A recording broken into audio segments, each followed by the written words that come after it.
Hello, my dear students, and the rest of the learners. Welcome to part 31 of a 95-part series of tutorials in object-oriented programming series in C++.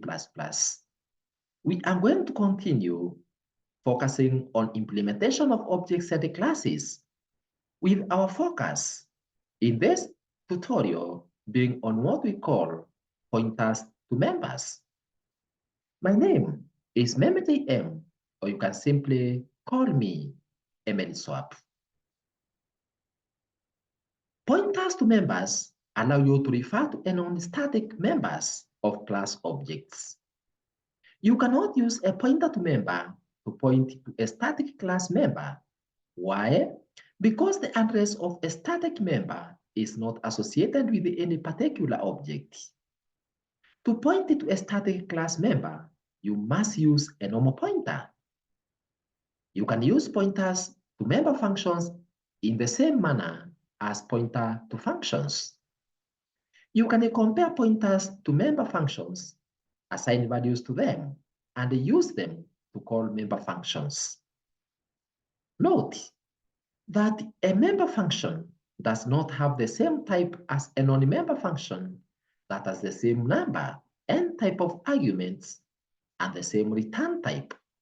My dear students and the rest of the learners, if the word pointer, or if you're hearing about this data structure called the pointer for the first time, I would like to advise you that you go through the presentations and the pointers under the C++ programming series, in which we learned about pointers and how we use pointers.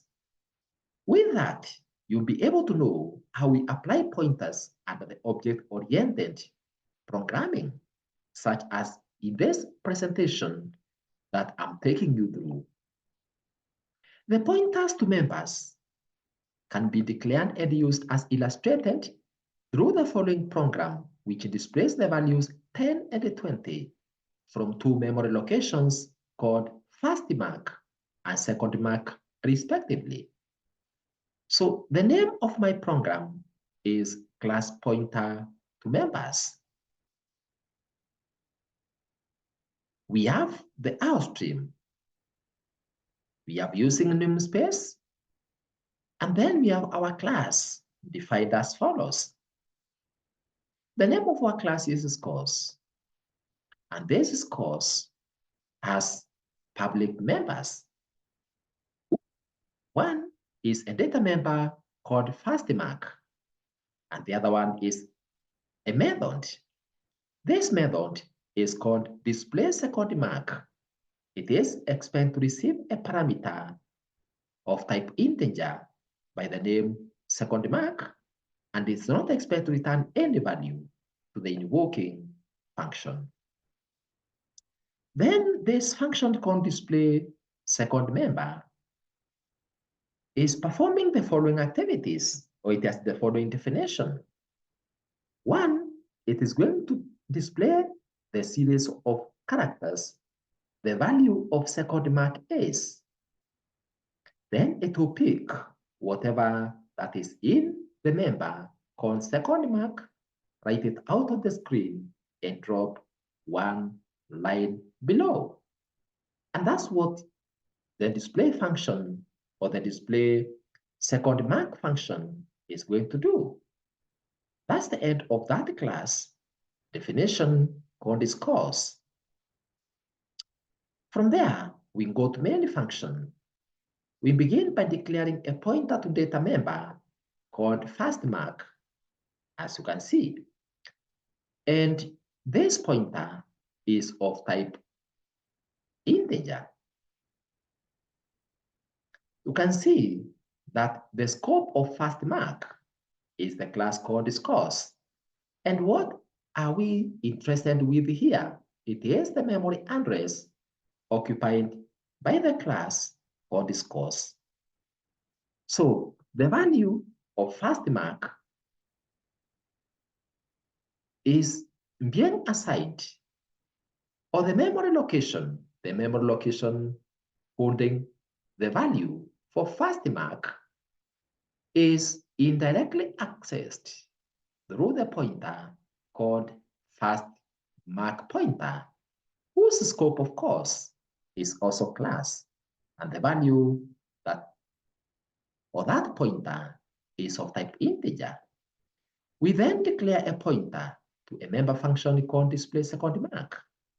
As you can see, the function called display second mark, of course, as it's copying the scores. And just as I've said for first mark, you can see the memory address occupied by the display second mark is what is being assigned to the memory address or to the memory location set aside for the pointer by the name display second mark pointer. So the display second mark pointer is going to indirectly access the content of or the memory location of the function called display second mark. We then create an object of class type scores. So the class or the instance or the object to be used to manipulate a class called scores is called here scores object. We then initialize first mark data member through a pointer, as you can see. So I'm assigning 10 to the member called first mark through the pointer called first mark pointer. Next, we write out the following statement on the screen.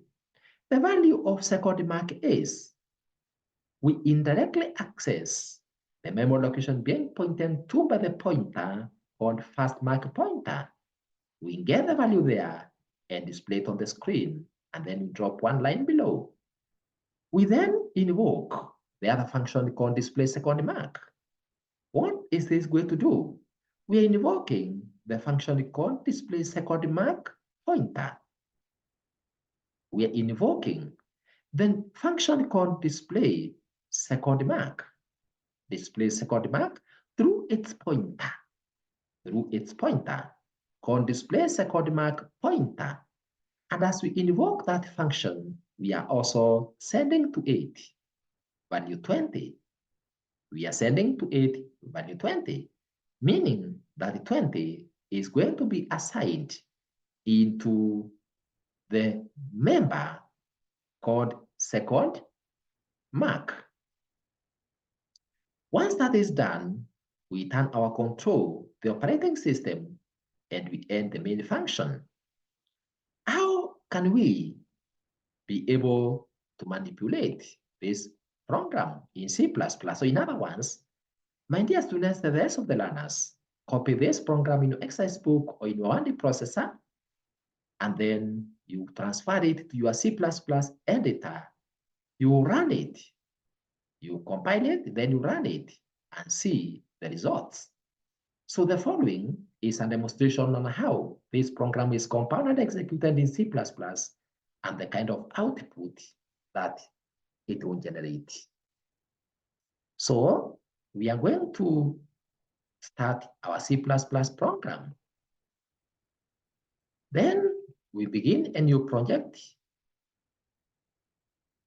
I believe that you know the process of starting a new project and a new program. What is the name of my program? The name of my program is class pointer to members. Class pointer to members. So I'll call it class pointer to members. Remember, the names that you use for your projects and also for your source code or for your files should tell you what that file contains or what the program does. So the name of my file is class pointer to members. You can see that's the name. class pointer to members. However, remember that you are free to give your own names as long as those names have a meaning. I'll then copy my program. I have my program here.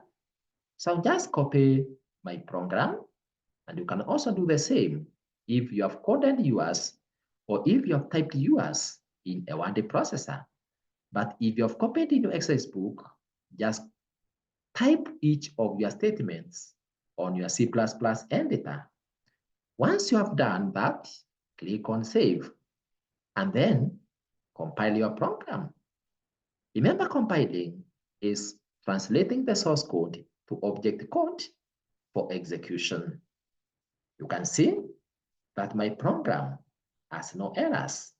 And of course, just as I said, it's always good to make your program readable by ensuring that you have proper indentation. Then you save your program. Once you make changes, you compile again. So I'll build it again. There we go.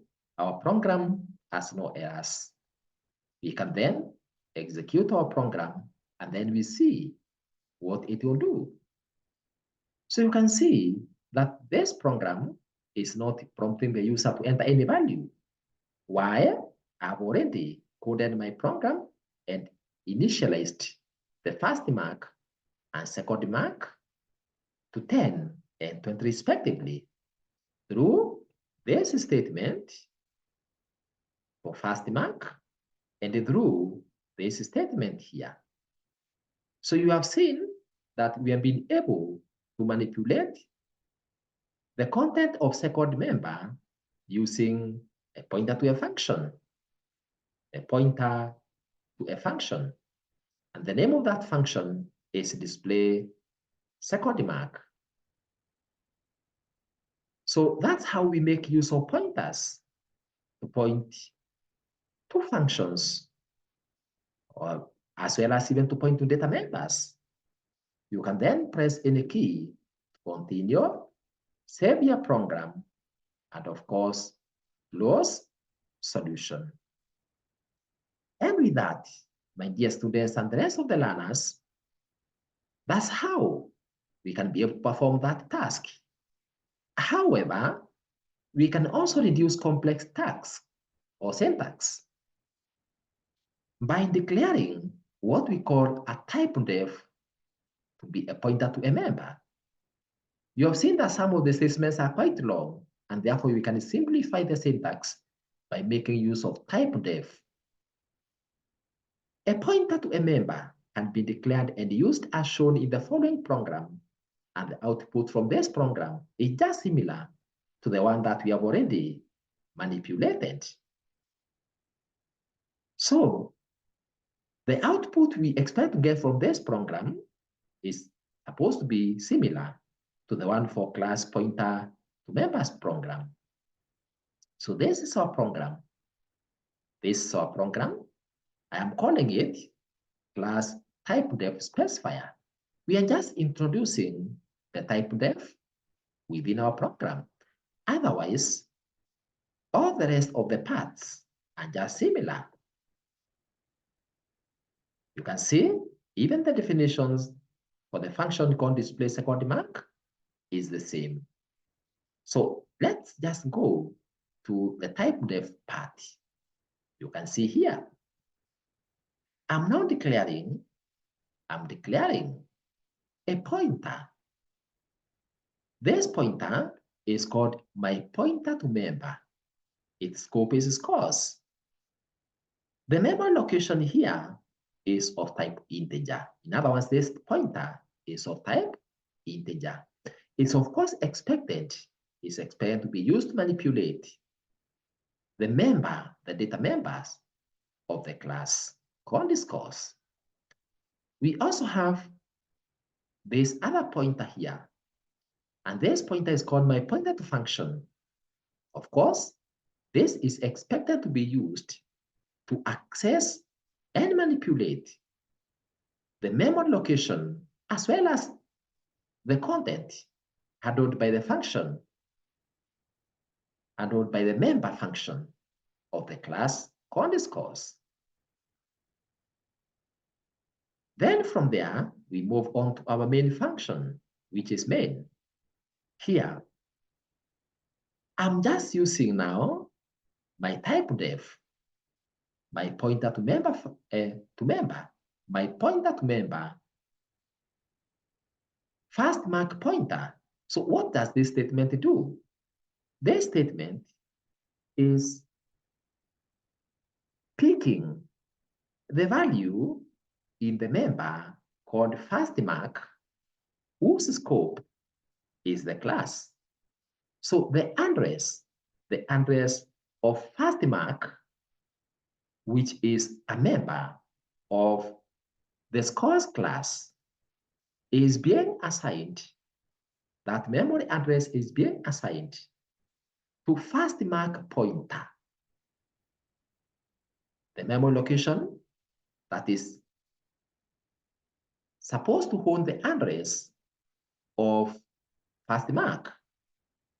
So that memory address of first mark is being assigned to memory location for the pointer called first mark pointer. And it is of what type? The return type of this pointer is my pointer to member.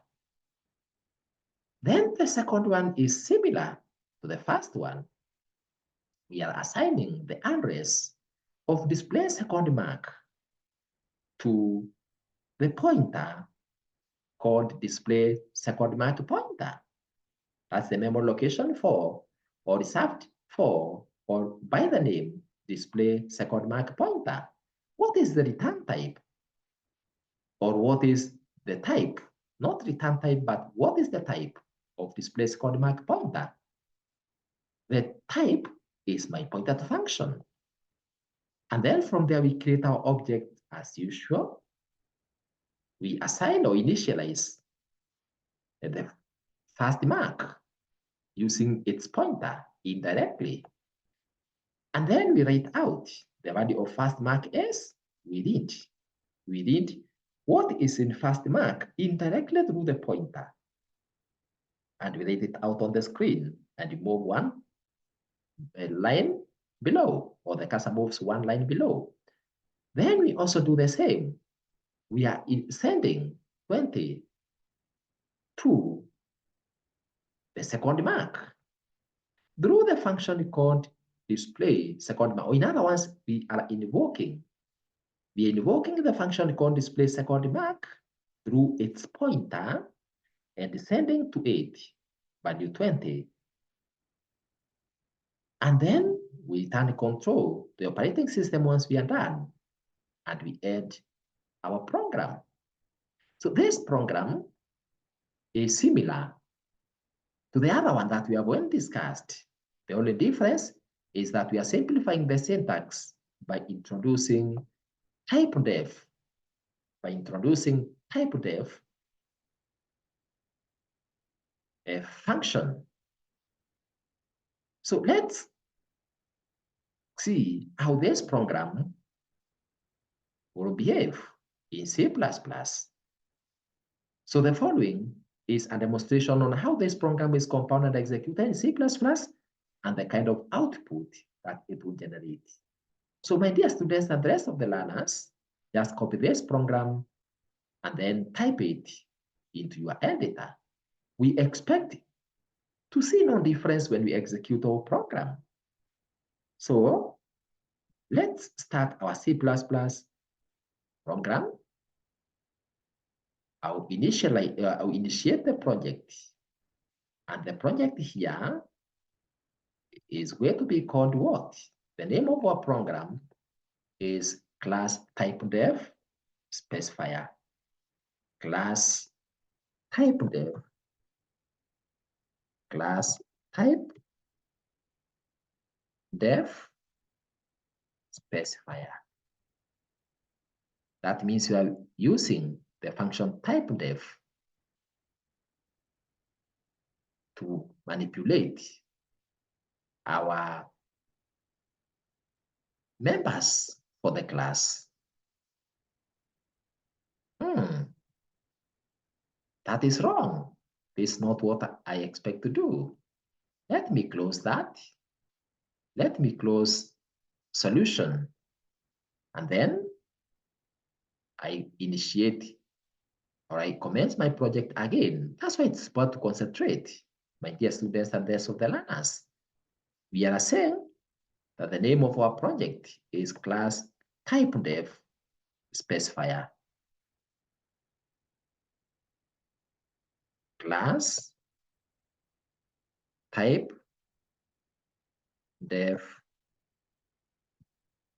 specifier. Now click OK. I'm being told and one is there. Let me just add one there. And then I'll click empty project. That's what I had not clicked. Because my project is supposed to be empty. It has nothing. I'm the one who is coding the program. So I'll still call it class typedef specifier. Of course, C++ ans.cpp. Then we are going to copy our program and paste it here because I have already coded it or I've already typed it in my word processor program. So this is my program. So I'll just copy my program. That's my program. I'll just copy this program and then I paste it on my editor as follows. If you have typed, if you have written it in your exercise book, just copy or just type each of the statements one after the other on your C++ editor. So here is our program. I will save it. Then I'm going to compile my program. Let's see if it will be successful.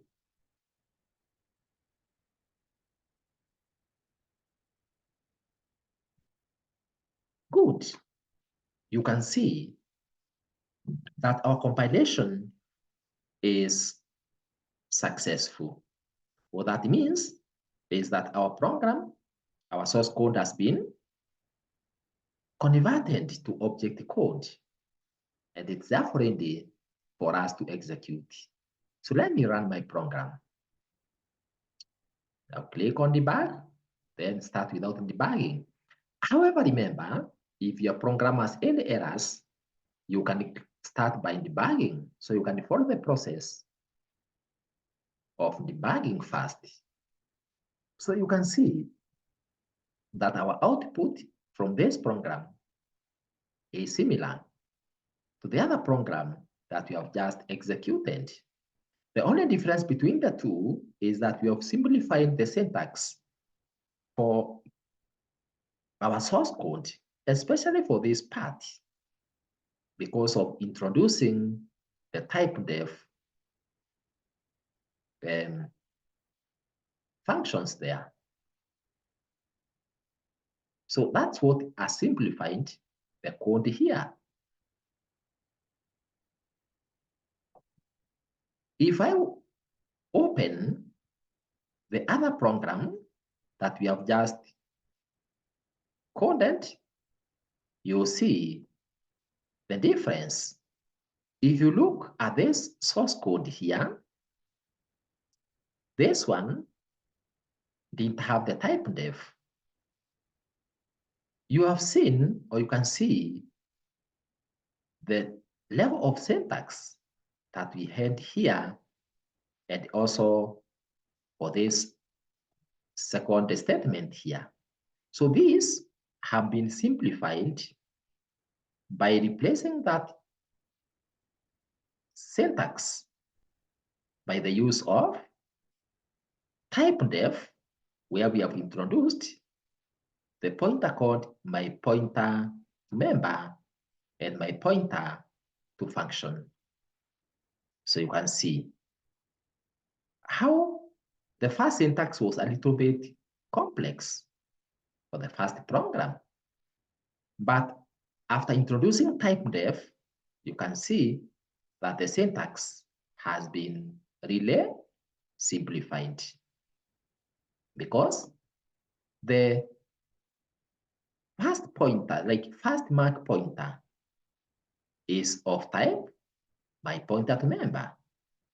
Is of type my pointer to member.